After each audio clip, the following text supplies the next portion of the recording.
make money while you sleep or work until you die. That's Gage's quote of the day. Warren Buffett once said that, and here's the thing. Most people do that. Most people work and trade their time for money and work their entire lives and work until they die. That's a sad life. What you need to do instead is create a system that pays you regardless of what you're doing. If you're at the movies, if you're at the beach, if you're at the pool. I just got back from the DR and I was still making money whether I was working or not. So that's what's really cool. You can do that through a couple different ways. You can do that through businesses, stocks, real estate. But you need some system or something in place that you're making money all the time. And you're not trading time for dollars, but you're trading systems and processes for dollars that you don't have to personally be involved in. Dollar invested today is worth $20 30 years from now, had you invested it.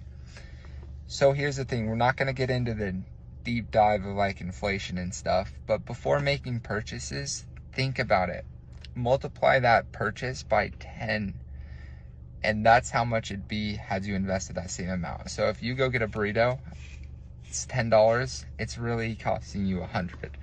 Or, a t-shirt isn't really $30, it's $300 had you invested that money. If you think about it that way, you'll be a lot more careful and you'll think a lot harder on your purchases. I never make $100 purchase in a day. I have to give myself at least 24 to 48 hours to think about it, so I'm not making impulsive spending decisions. Invest before you spend. Most people have no idea how much money they need to retire.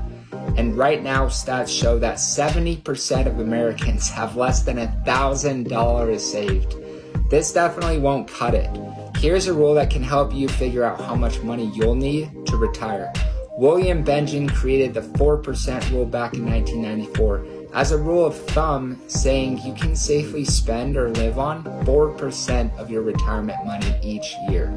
For example, if you have $1 million set aside for retirement in your portfolio, you can effectively spend $40,000 every year on whatever you like.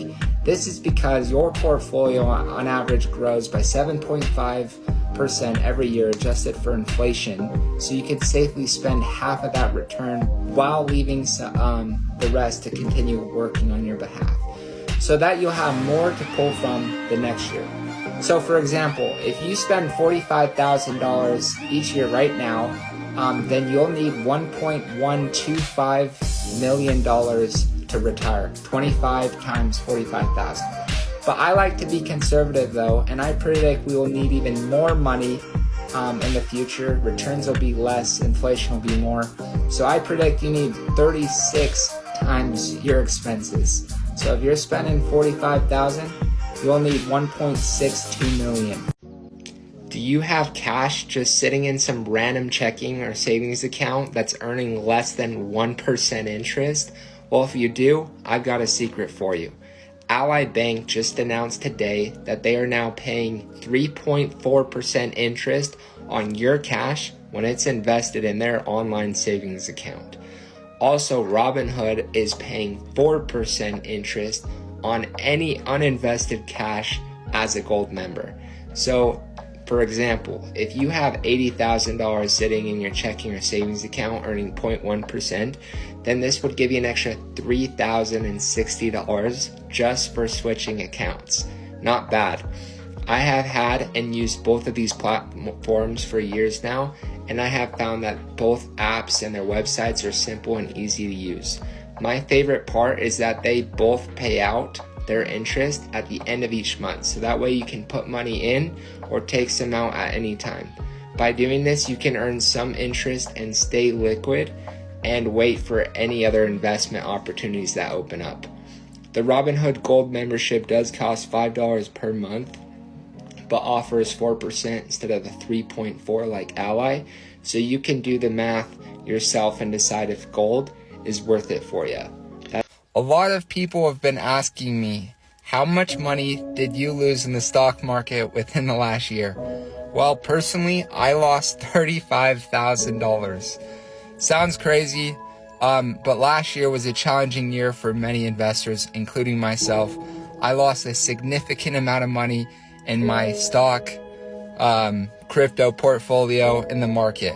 However, I want to remind you that investing in the stock market, you're always taking on risk. As we all know, the market is unpredictable and can be very volatile, but it's important to remember that it's also an opportunity for growth. It's easy to focus on losses, but it's important to keep a long-term perspective, especially when you're down $5,000 and want to hit the sell button.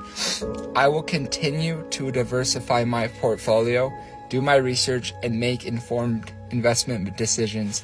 I believe that with patience and a solid strategy, I can regain my losses and come out ahead in the long run in the stock crypto market, because I only lose if I sell, and I haven't sold.